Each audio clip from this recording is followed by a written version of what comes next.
जरा सोचिए, आर्कटिक की बर्फीली गहराइयों में एक ऐसी दुनिया जहां सूरज की रोशनी कभी नहीं पहुंचती। हाल ही में वहां कुछ ऐसा मिला है जो हमारे ग्रह के बारे में हमारी समझ को हमेशा के लिए बदल सकता है। चलिए आज एक ऐसी ही अनदेखी दुनिया में उतरते हैं।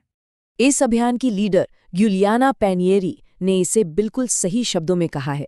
ये कोई छोटा मोटा बयान नहीं है और यकीन मानिए ये तो बस शुरुआत है।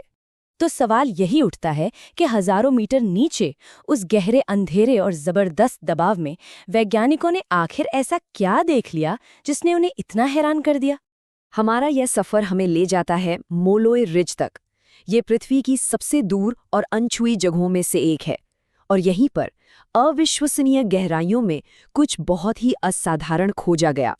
ये कोई टूरिस्ट ट्रिप नहीं थी, बिल्कुल नहीं।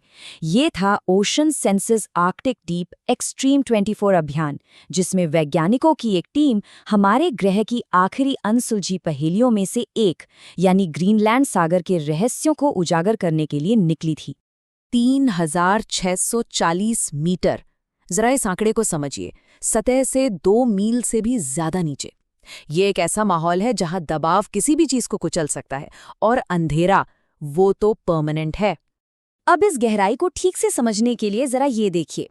इससे पहले माना जाता था कि इस तरह का जीवन 2000 मीटर से नीचे मिल ही नहीं सकता, और अब सीधा 3640 मीटर, मतलब लगभग 1800 मीटर की जबरदस्त छलांग।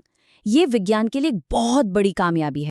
लेकिन देखिए, बात सिर्फ गहराई की नहीं है जो इस खोज को इतना खास बनाती है। असली हैरानी तो तब हुई जब पता चला कि वहां नीचे है क्या।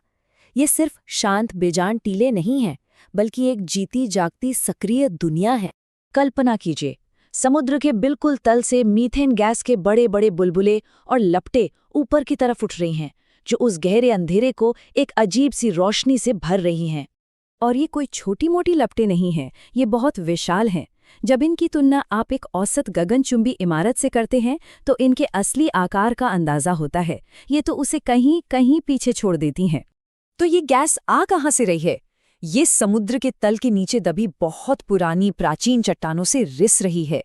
एक तरह से ये पृथ्वी के अंदरूनी हिस्से में झांकने वाली एक खिड़की की तरह है।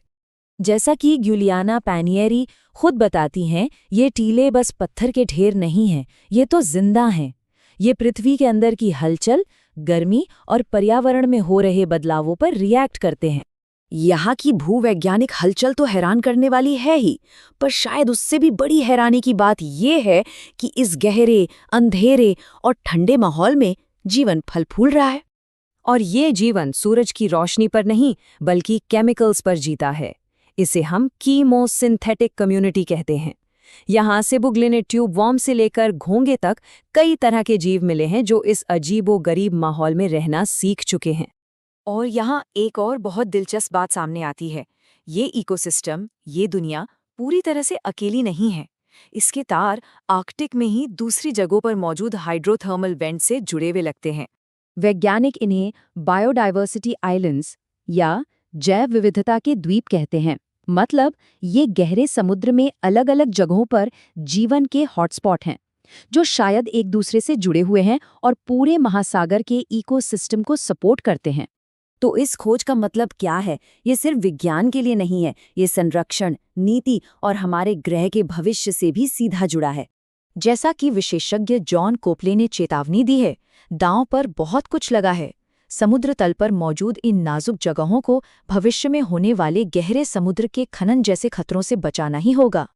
तो ये खोज इस बात पर जोर देती है कि हमें अंतर्राष्ट्रीय समुद्री कानूनों और नीतियों को लेकर ज्यादा सतर्क और जिम्मेदार होने की जरूरत है, खासकर जब बात आर्कटिक जैसे संवेदनशील इलाकों की हो। और आखिर में बात इसी पर आती है, जैसा कि गिuliana पैनिएरी कहती हैं, इन अनोखी जगहों को समझना बेहद जरूरी है ताकि हम वहां की बायोडाइवर्सिटी की रक्षा कर सकें और सही फैसले ले सकें। मतलब जानकारी ही सही एक्शन का आधार होनी चाहिए। तो ये हमें एक बहुत बड़े सवाल के साथ छोड़ जाता है। जैसे जैसे हम पृथ्वी के आखिरी रहस्यों से पर्दा उठा रहे हैं, हम उन चीज़ों की हिफाजत कैसे करेंगे जिन्हें हम अभी ठीक से समझना शुरू ही कर रहे हैं।